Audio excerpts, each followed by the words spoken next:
I have most recently started journaling, and over the years, I'm a yoga instructor. I've done mindfulness, meditation, and so forth. I keep getting told about, you got to do this. Yeah. And I'm not a writer, and I've tried it and it didn't work. I'm now trying to commit to doing it. And I think similar to meditation is, I thought, well, you had to write something really profound, or you had to get into this meditative state. And with both meditation and journaling, there is no right or wrong. Right. Just trying to be present is enough. And you don't have to, thoughts will come in, and that is okay. Just do your best to try to refocus. Let's learn how our next guest gets up, dress up, and show up on purpose. Enjoy the episode.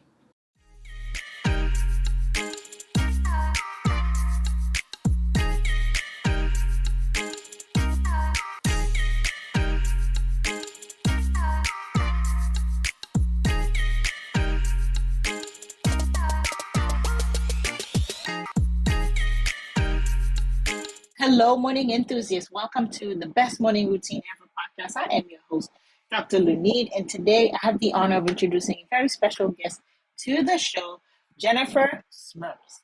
She is compassionate, a health educator that, genuinely do care about people and helping them live their best and healthiest life. And after being diagnosed with cancer at 43 and multiple surgeries, treatment that went on for months, she really has found her calling to actually help individuals find either a fitness goal or how to get rid of toxins, right? To build these diagnoses that the body is not fit to live with. So with no further ado, Jennifer, welcome to the show. Thank you so much. It is an honor to have you here. Go ahead and tell us about cancer at 43 and how that derailed and changed the course of your life. Yeah, it certainly did. I mean, I've been in the fitness world as a part-time instructor and personal trainer for over 20 years. So you think that if you're eating well and you're working out and you're living this healthy life, that you, or at least I felt that, I would be able to avoid some of these scary diagnoses, and that wasn't the case. So when I learned of my diagnosis, I was fortunate that everything happened fast. I had, within 2 weeks, had my first surgery, sadly needed another one 2 weeks later, had time to recover, 5 months of chemo, 1 month right around Christmas time for me to again recover before my 3 months of radiation. So this was prior to the pandemic, because I was diagnosed May 2019. When the pandemic hit in March 2020, I had just finished my radiation, so I felt all of that was in my favor. I think being fit and healthy helped me get through what I went through. But yeah, it rocked our world. I have two boys, and at that time they were 11 and 13, are rep hockey players. So life doesn't stop. And we just had to keep going and do what we could to get myself through, as well as not make too much of a disruption with the family life. Yeah, that can be challenging, especially when something so abruptly hits you and you're not prepared. You didn't expect this, being as healthy as you are, right? Absolutely, and I mean it's certainly, anyone can be diagnosed with it, with really anything. This was more of a wake up call that is the case. Yeah, tell us how you managed to keep the family life stable, because sometimes a lot of women are the cornerstone, right, to keeping the family together. And if it's you that's hit like that, what was your challenges at that time? Yes, I think it was staying motivated. I mean, for myself, I started the chemo in August. I was able to continue teaching my classes and working for 2 months. And then at the end of, the start of October, I realized this point, have no hair. I had lost weight. again, the motivation for myself and getting up and doing things was enough, never mind trying to motivate a group of people. So as much as I could, I tried not to let my boys see it, and not to hide it, but just I didn't want them worrying. So I continued to go to games and practices. My husband was great for hockey, and tried to make either arrangements or to do most of the driving. Our community in general was phenomenal, whether it was the fitness club that I was at, the hockey community, neighbors, friends. I mean, they had meal trains for us. They saved money for a house cleaner. I mean, I was blessed. I really was.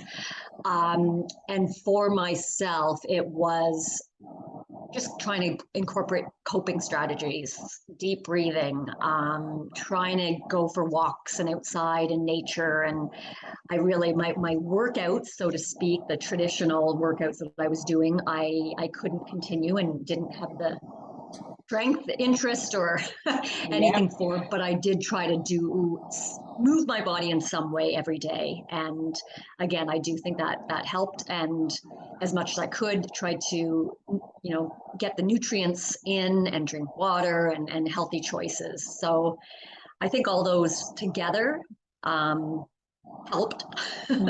Some days easier than others. Yeah, the healthy habits, right? That you have to put in place to combat the disease, to combat the lack of motivation or lack of energy. It's ironic. You say, you work out, you're exhausted, but it actually gives you more energy. Yes. At the end of the day. So that's really nice to hear. Now you've gone off to now help others. Yeah, you know what? It was a combo of a few things. One, we're in the pandemic. The gyms were closed. My career consulting role was far and far between when I would get assignments. And at this point, I had learned that I had a third cancerous tumor. So had to go through 3 more surgeries in addition to the 2 I had the prior year. So once again, huge wake-up call that what else is going on? I am doing what I think is important, yet less than 11 months later, and I was still in treatment, I learned of this third tumor. So I started doing research and reaching out to various nutritionists, naturopaths, holistic healers, just to explain my story and say, what else can I do? I really, really want to avoid my 4th diagnosis. And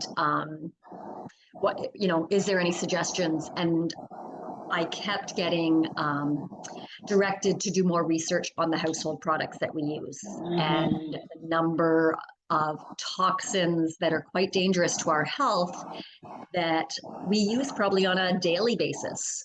So I've used natural products, I've used essential oils in the past, but I had no idea that the dish detergent or the candle that I was burning, I just never put enough thought to that. So once I learned that, I changed how I buy things and made sure that I knew what was in each product and, source that a little bit more. And I'm now just trying to educate other people. I'm not going to claim that it will prevent cancer or any other diagnosis, but if it could help prevent it in one way, I'm all for giving that a go, because I really would prefer someone else not to have to go through what I did. Yeah. What is one of the biggest items that's a daily use that we don't consider it has toxins in it that we're ingesting besides plastic? But yeah, besides plastic, I mean, things like even chlorine and bleach and benzenes and sunscreens, the parabens, the phosphates, the triclosamines. These are words. I mean, other than bleach, sure, you knew that you cleaned with that. I knew one word out of that list. Right? I mean, I feel that I'm a healthy person. I had no idea all of that. And so those are some of the common culprits. There certainly is a lot more, and they use different terms for it. But I now, again, look very closely, and it's similar to what I do when I'm choosing food. I would look at the back of the label, and for usually the less ingredients is better. I mean, it does depend on what you're buying, but usually that's the case, the brand, and that is also the case for the products that we buy. If you can't pronounce the words or there's a ton of ingredients, you might want to rethink it, because we can go back to basics. Vinegar and water is a pretty good cleaner. So yeah, I think it's making people more aware, not scaring them, not telling them they have to buy a certain brand, but just making them more aware so that they can be more educated shoppers. And there are those other natural based products out there. There is quite a few. What I caution people is similar to when we're buying foods, when it says organic or natural or gluten-free, or you know what, there's a really interesting, the marketers are good at what they do and they get paid a lot of money. So don't just read a label, don't just read the front and the marketed advertising, how they advertise it. Look on the back, and the ingredients are really the key piece. That's great news. That's good to know that they do exist. There's a holistic approach to house cleaning items, not just your food or your diet that you're consuming. Absolutely. Yeah, tell us how it's been riveting to kind of help clients, and what are some of the stories you hear? You know what? Nothing makes me feel better, whether it was when I was working in the gym or coaching someone in their career transition, when you've helped someone, when they feel better. And I mean, again, whether it's cancer or any diagnosis, a lot is in your mind and how you feel. So if someone's making healthier choices, buying better products, as a workout routine, you just feel better, and it's contagious. It is exuberated to the rest of the people that you're around. So nothing beats that feeling, to know that you're a part of someone else's success. Yes, victory, because it really does help how you show up. 100%. Yeah. Let's talk about how you show up. Let's talk about how you get up, dress up, and show up with your morning routine. Yes. So I am a firm believer in routines. The nighttime and the morning are key. So I do try to go to bed at the same time and get up at the same time every day. I'm not perfect. It doesn't always happen, but I do feel that that's important for your circadian rhythm, and I think allows you to have a better sleep. Yeah. Before I get out of bed each morning, I just take a few very deep belly breaths. And as I'm doing that, I mean, there's many reasons that it's good. The quick thing is it does calm you, relax you. It activates your vagus nerve, which helps you, get you into a good state. Starts my day on a positive note, truly just by doing those 5 breaths. While I do that, I'm thinking of yesterday and the things that went well and what I'm grateful for. So I don't necessarily write that out. I know a lot of people have their gratitude journal. I'm just thinking of those things as I'm breathing. So that I do every day. Don't even really think twice about it. I just do that. When I get up, I often have my coffee. That's part of my routine, good or bad. That's part of my routine. I have most recently started journaling, and over the years, I'm a yoga instructor. I've done mindfulness, meditation, and so forth. I keep getting told about, you got to do this. Yeah. And I'm not a writer, and I've tried it and it didn't work. I'm now trying to commit to doing it. And I think similar to meditation is, I thought, well, you had to write something really profound, or you had to get into this, this meditative state. And with both meditation and journaling, there is no right or wrong. Right. Just trying to be present is enough. And you don't have to, thoughts will come in, and that is okay. Just do your best to try to refocus. So from the journaling standpoint, when I'm having my coffee, I've just started writing down things that are on my mind. No judgment. I might not ever look back at this. It could be something that isn't going well, and I just want to get it on paper. And what I'm finding is when you put it on paper or say it to someone where, you might be accountable for something, it takes the weight off you. Yeah. I'm just finding that it's not it's not, it doesn't mean I don't have any problems in my life and life is perfect, but I'm a worrier by nature. So it's only been a month. That's what I found I've been doing. And then I work out most mornings, whether that's strength or cardio or whatever it is, usually 30 minutes to an hour at most. And then my day begins. So that's my routine. And that's my routine for the morning. In the evenings, I always make sure that I'm off my devices at least a half an hour. It should be more, but I mean, listen, not really realistic. So at least a half an hour, whether it's my phone or the television, I get away from those blue rays. Within the last hour or so of when I want to go to bed, I do try to dim the lights a little bit just to get you into that state of, we're getting close to bedtime. And doing yoga or stretching and reading right before bed, usually 15 minutes to a half an hour. I feel it, again, just sort of sets you up for hopefully what's going to be a deep, better sleep. I agree. Yeah, totally. The morning routine starts the night before because you got to get adequate sleep to make it happen. You know what? Nothing else works if you don't get that. I'm a firm believer. Absolutely. And I love what you said about journaling, you giving it a shot now. It's been a month. And what you found out is actually true that writing, journaling is a form of meditation within itself.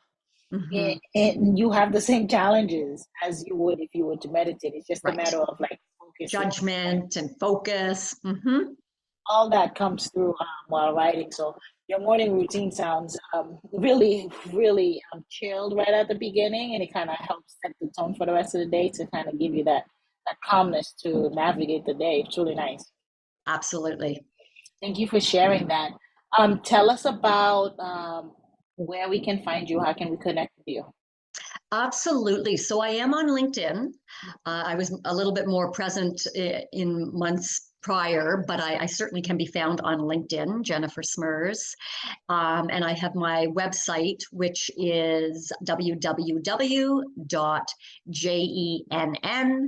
as in Sam, MRZ.wix.com. Perfect. Jennifer, thank you so much for coming on and sharing with us and sharing your stories. Quite powerful. We appreciate you. My pleasure. Thank you for the opportunity. Awesome. Hope you enjoyed today's episode. Please comment and tell us what was your favorite part, your favorite habit that you are going to try out for yourself today. Comment below. If you haven't already, be sure to subscribe. Until next time, I will see you at the top of your best morning routine ever. Stay blessed.